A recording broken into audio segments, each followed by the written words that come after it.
can they do to eat? What can they eat to lower my blood pressure immediately? And like I say, and what another question is, what are the other ways to lower blood pressure? So that's as fruits, such as bananas, melons, avocados, apricots, your green leafy vegetables such as spinach and kale. You know that vegetables such as potatoes, sweet potatoes, tuna and salmon, beans, nuts, seeds, sunflower seeds, stuff like that. Those are a lot of healthy snack options and stuff that you can eat quick to help lower your blood pressure. And that's kind of, it's going to help your body. And it's depending on if you can eat those things. Some people can't eat it and some can. So do what's right for you and what your doctor kind of prescribed for you to eat, or get with your nutritionist, like myself, and come up with a customized meal plan geared towards you. For all my diabetic clients, I tell them, even if they don't get the meal plan from me, don't go with a cookie cutter meal plan, because it's not going to take into account what you can eat, your dislikes, versus your likes, different foods and how they affect your body. It's not going to take that into account. So what you want to do is make sure you're being careful, and just take the extra time or pay the little extra money, and which really is not that expensive, to get you a customized meal plan geared to you. And you can use it however you want to. Some people, I got some clients, they change up their meal plan weekly. They just don't like eating the same thing, or they just do every 2 weeks. Generally we can meal prep and we can swap meals and stuff like that. But I try to tell people, just 2 weeks, see how your body responds.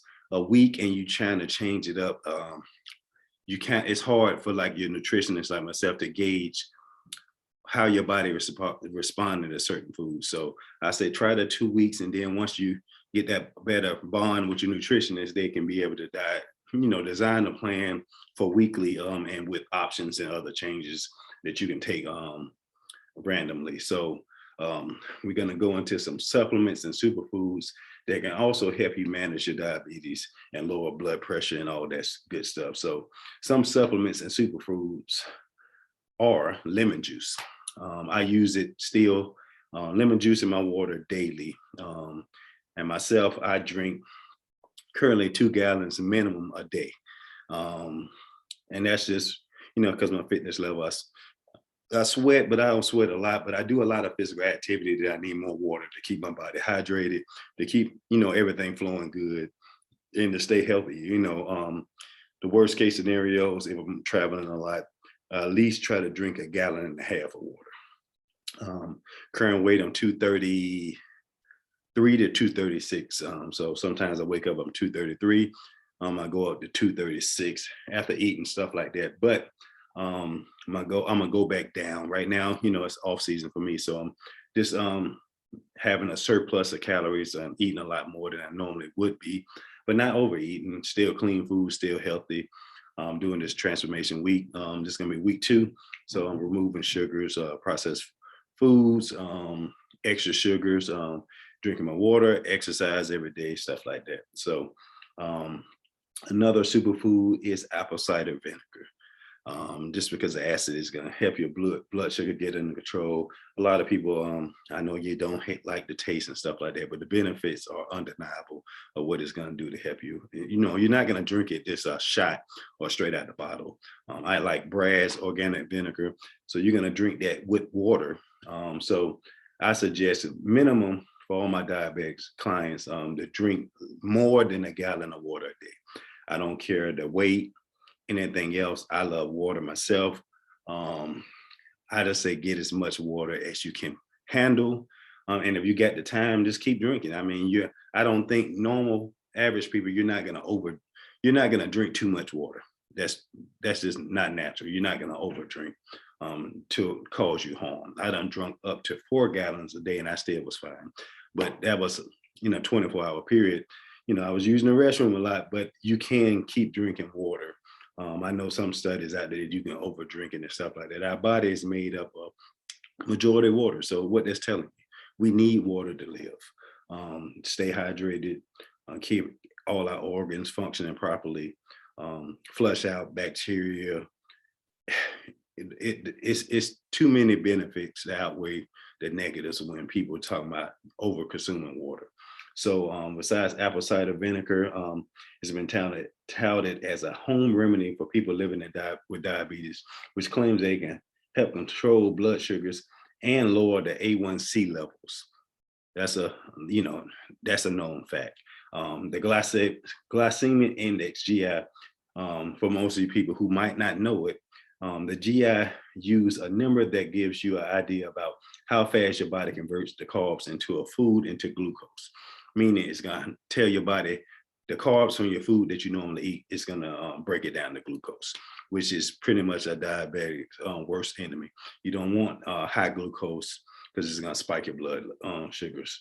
So you want to stay away from that too many carbs or too much foods that you ain't supposed to be eating. You're gonna use the portion control and stuff like that. So and you'll be fine.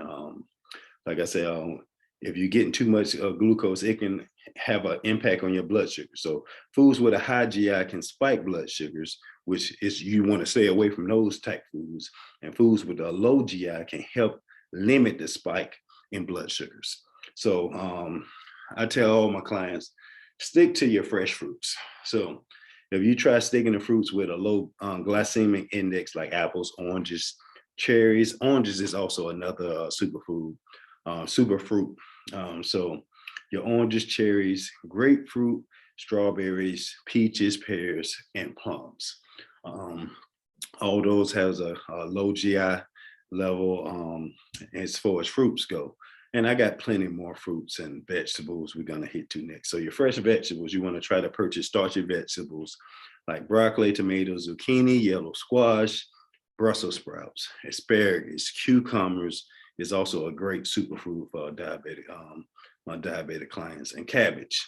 Also, generally we eat right when we go into fruits and vegetables, but we over season it, meaning we put all the added condiments and stuff like that you don't supposed to put on there, which makes it unhealthy. So it's defeating the purpose. So you want to just stick to the basics, and I'll go into condiments after that. But healthy fats is also another one, which is your avocados, your nuts, and olives. And a lot of people have a hard time with your fats. They got quinoa and other stuff like that. You can eat too, but with your fats, you can overeat it easily because it's protein sparing, and it takes a longer time for your body to even break it down. So you want to kind of limit your fats also and not overeat it, because nuts we can all overeat. And generally, if it's bigger than your palm of your hand, that's too much. So I say limit those, use portion control, eat moderation, stuff like that, and you'll be okay. Your proteins as it go, you want your fatty or oily fish, like salmon, poultry, lean beef, any lean protein of your source or your choosing is fine. But I say limit your intake of protein. Like myself, I'm protein sensitive, so I don't eat more than 4 ounces of protein per meal, because my body naturally, I'm used to being big. Like I said, my max weight was 365 pounds when I played football, and I moved to defensive tackle, and I end up wearing like a 9X, stuff like that. Y'all hear me talking about the stories, but my body wants to grow and wants to be big. So I fight against that by limiting my protein to 4, max 6 ounces a meal. Anything more than that without eating protein secondary, just eating regular food. If I up my protein to 8 ounces per meal, and that's 4 or 5 meals a day, I'm gonna jump over 250 pounds in 2 to 3 weeks minimum. And I'm already 230. So it might be less than that if I just up those meals. And calories still can be good. This without adding junk food, anything else, because that's my body type. So you want to do what's right for your body type, and go from there, or seek advice, ask for help, if you need it. So you got your healthy fats, you got the protein. Now we're going to dairy. So, dairy, you want to limit your sources in dairy. So I say go to like a skim milk, 1% milk. I myself prefer 2% milk, but you want to do a low fat milk, your unsweetened almond butter, because, this almond butter really doesn't have any nutritional value, but it is a better tasting for milk. It's a milk alternative. So it's not like pure almond milk. But they do have different kind of milk options now that's even healthier and with low sugar intake. So you can do with that.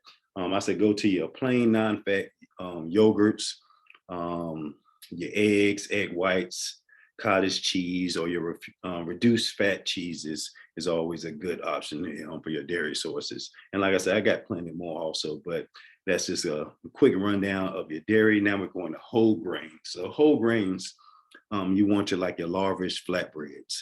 Any flatbreads, you go to the store, you're gonna have all kind of options. They're gonna be low sugar, low calorie. They're gonna pretty much multi-grain is also good. So I go with your sprouted grain breads. I think I got some couple. I went shopping today, so I got some different breads. I'll show y'all in a different video, probably on my story or something like that. What I kind of eat and stay to or prescribe for my clients. So any cauliflower is also a great alternative for your whole grains.